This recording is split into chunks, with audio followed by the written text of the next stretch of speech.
नमस्कार, इन 24 न्यूज में आप सभी का स्वागत है। मैं हूं प्रदीप शर्मा। आइए एक नजर डालते हैं मुंबई, महाराष्ट्र और देश की 25 बड़ी खबरों पर। लोकसभा चुनाव के चौथे चरण के तहत आज 10 राज्यों की 96 लोकसभा सीटों पर डाले गए वोट। संभाजीनगर, अहमदनगर, पुणे और सिरूर समेत महाराष्ट्र की 11 सीटों पर हुई वोटिंग। देश में 60% से अधिक, जबकि राज्य में 55% से अधिक हुआ मतदान। महाराष्ट्र के बारामती में ईवीएम मशीन रखे गए गोदाम का सीसीटीवी करीब 25 मिनट तक रहा बंद। शरद पवार गुट के कार्यकर्ता ने मामले को लेकर की शिकायत। शरद पवार गुट की सांसद सुप्रिया सुले ने गोदाम का सीसीटीवी बंद होने पर उठाया सवाल। कहा, घटना को लेकर जिम्मेदार लोगों के खिलाफ होनी चाहिए सख्त कार्रवाई। शिवसेना यूबीटी के सांसद संजय राउत ने ट्वीट कर भाजपा पर लगाए पैसे बांटने के आरोप। राउत के ट्वीट पर भाजपा नेता गिरीश महाजन और चंद्रशेखर बावनकुले ने किया पलटवार। कहा, महाविकास अघाड़ी के नेताओं को दिख रही है हार, इसलिए लगा रहे हैं बेबुनियाद आरोप। शरद पवार गुट के विधायक रोहित पवार ने ट्वीट कर भाजपा और उसके सहयोगी दलों पर लगाए गंभीर आरोप। कहा, एम्बुलेंस और टैंकर के जरिए बांटे जा रहे हैं पैसे। रोहित पवार ने पैसों का एक वीडियो भी किया है ट्वीट। कांग्रेस के पुणे शहर अध्यक्ष अरविंद शिंदे ने लगाया गंभीर आरोप। कहा, मेरे नाम का इस्तेमाल कर किसी और व्यक्ति ने डाला वोट। चुनाव आयोग से की मामले की जांच की मांग। महाराष्ट्र के बीड जिले के कोरड़ेवाड़ी में मतदान का किया गया बहिष्कार। प्रशासन ने की ग्रामीणों को मनाने की कोशिश। दरअसल मूलभूत सुविधाएं न मिलने से नाराज हैं स्थानीय लोग। जनप्रतिनिधियों पर लगाया वादा खिलाफी का आरोप। मतदाता सूची में अपना नाम न शामिल होने से नाराज दिखे लोग। दरअसल पुणे और जालना जिले में सूची में नहीं आया सैकड़ों लोगों के नाम। स्थानीय प्रशासन और चुनाव संबंधित अधिकारियों पर लगाए गंभीर आरोप। कहा, उनकी लापरवाही के चलते मतदाता सूची में नहीं है उनके नाम। महाराष्ट्र के जलगांव में भाजपा नेता एकनाथ खड़से ने डाला अपना वोट। पूरे परिवार के साथ मतदान करने पहुंचे एकनाथ खड़से ने जताया रक्षा खड़से की जीत का भरोसा। कहा, गिरीश महाजन और मेरे प्रयासों से जरूर रक्षा खड़से को मिलेगी जीत। आपको बता दें कि रक्षा खड़से हैं एकनाथ खड़से की बहू।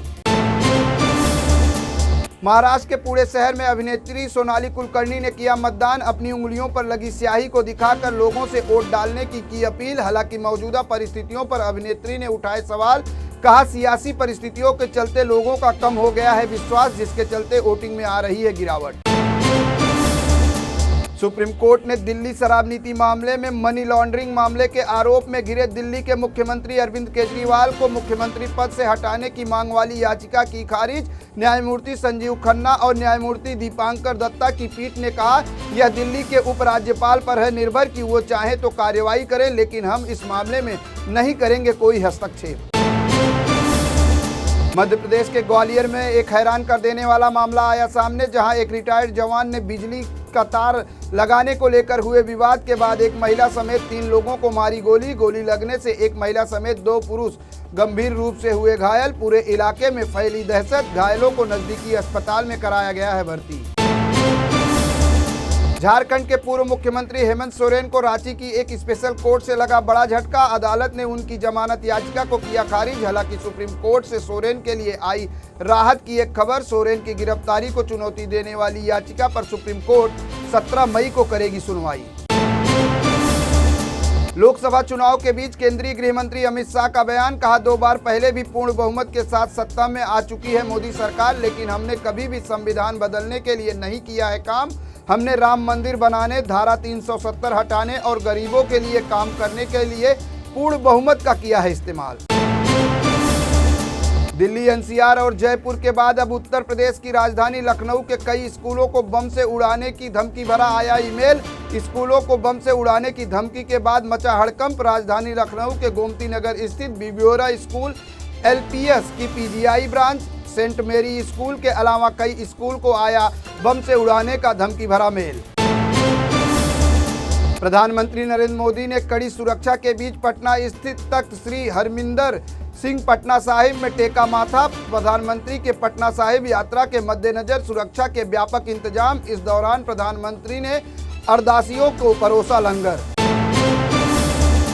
प्रधानमंत्री ने अपने पटना दौरे के दौरान इंडिया गठबंधन पर लगाए आरोप। कहा, कांग्रेस के सहयोगी राजद ने बिहार में जंगल राज लाने और शहर को अपराध सिटी बनाने का किया था काम। इनका इंडिया गठबंधन आज अपने वोट बैंक के लिए किसी भी हद तक गिरने को है तैयार, लेकिन हमारी सरकार अपने तीसरे कार्यकाल में पटना के विकास को नई ऊंचाई देने के लिए है संकल्पित। केंद्रीय मंत्री सर्बानंद लाल सोनोवाल ईरान दौरे के लिए विशेष विमान से हुए रवाना। दोनों देशों के बीच चाबहार बंदरगाह समझौते पर हस्ताक्षर होने की है संभावना। इस समझौते के साथ ही भारत के पास ईरान के तटीय क्षेत्र में स्थित चाबहार बंदरगाह को लीज पर देने का होगा अधिकार।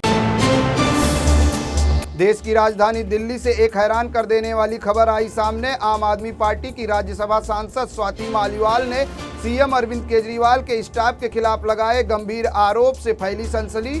स्वाति मालीवाल ने सीएम हाउस में बदसलूकी का लगाया आरोप। दिल्ली पुलिस कर रही है मामले की जांच। हैदराबाद में बीजेपी प्रत्याशी माधवीलता को लेकर खड़ा हो गया है एक नया विवाद। हैदराबाद लोकसभा सीट से माधवीलता का एक वीडियो सोशल मीडिया पर हो रहा है वायरल, जिसमें वह पोलिंग बूथ पर जाकर मुस्लिम महिला मतदाताओं का बुर्का हटाकर चेक करती नजर आ रही हैं उनकी आईडी कार्ड। पश्चिमी दिल्ली के एक second hand luxury car showroom में हुई गोलीबारी के मामले में शामिल होने के आरोप में एक व्यक्ति को कोलकाता से किया गया है गिरफ्तार। दिल्ली पुलिस ने जानकारी देते हुए कहा, मोहित रिहाऊ को पश्चिम बंगाल और दिल्ली पुलिस की संयुक्त अभियान के तहत किया गया है गिरफ्तार। हरियाणा के सोनीपत का मूल निवासी है रिहाऊ। दिल्ली और राज्य में लगभग 1 दर्जन से अधिक आपराधिक मामलों में है आरोपी। पुलिस ने इससे पहले केतन नाम के एक व्यक्ति को इस मामले में किया था गिरफ्तार। प्रधानमंत्री नरेंद्र मोदी ने बिहार के मुजफ्फरपुर में चुनावी जनसभा को संबोधित करते हुए विपक्षी दलों पर जमकर साधा निशाना। कहा, ये लोग इतने डरे हुए हैं कि इन्हें रात को सपने में दिखाई देता है पाकिस्तान का परमाणु बम। इंडिया गठबंधन के नेताओं के सामने आ रहे हैं कैसे कैसे बयान। विपक्षी कहते हैं पाकिस्तान ने चूड़ियां नहीं पहनी है। अरे भाई, हम उनको पहना देंगे चूड़ियां। 4 धाम यात्रा के पहले प्रमुख पड़ाव यमुनोत्री सहित यमुना घाटी में मौसम बना हुआ है सुहाना। जानकी चट्टी से यमुनोत्री पैदल मार्ग पर सुबह करीब 3:30 बजे से मां यमुना के जयकारों के साथ उमड़ी श्रद्धालुओं की भारी भीड़। 4 धाम यात्रा शुरू होते ही गंगोत्री और यमुनोत्री हाईवे पर ट्रैफिक समस्या हो गई है गंभीर। बद्रीनाथ धाम में वीआईपी व्यवस्था और बामनी गांव को जाने वाला आम रास्ता बंद करने पर प्रशासन के खिलाफ जमकर हंगामा। तीर्थ पुरोहित, पंडा समाज और स्थानीय लोगों ने बद्रीनाथ मंदिर परिसर के समीप विरोध प्रदर्शन करने के लिए हुए एकत्रित। 12 मई को बारिश की फुहारों के बीच वैदिक मंत्रोच्चारण के साथ खोल दिए गए बद्रीनाथ धाम के कपाट। कांग्रेस नेता राहुल गांधी ने रायबरेली में चुनाव प्रचार के दौरान महाराजगंज में जनसभा को किया संबोधित। कहा, मेरी 2 माताएं हैं, एक सोनिया गांधी और दूसरी इंदिरा गांधी, जिन्होंने मेरी रक्षा की है और रायबरेली मेरी दोनों माताओं की है कर्मभूमि, इसलिए मैं यहां से आया हूं चुनाव लड़ने। रायबरेली से हमारे परिवार का 100 साल है पुराना नाता। कांग्रेस नेता राहुल गांधी ने बीजेपी और आरएसएस पर साधा निशाना। कहा, कांग्रेस लड़ रही है संविधान की रक्षा के लिए लड़ाई। भाजपा और आरएसएस संविधान की किताब फाड़ देंगे और गरीबों के सारे रास्ते हो जाएंगे बंद। प्रधानमंत्री और भाजपा पर हमला करते हुए कहा, देश में यह बनाने जा रहे हैं अडानी और अंबानी की सरकार। इन दोनों लोगों के लिए उड़ाई जा रही है संविधान की धज्जियां। मेरे साथ बस इतना ही। अन्य ताज़ा तरीन खबरों के लिए देखते रहें इन24 न्यूज़। इन24 न्यूज़ को सोशल मीडिया के platform YouTube, Instagram, Facebook, Twitter पर लाइक करना, सब्सक्राइब करना, फॉलो करना बिल्कुल ना भूलें।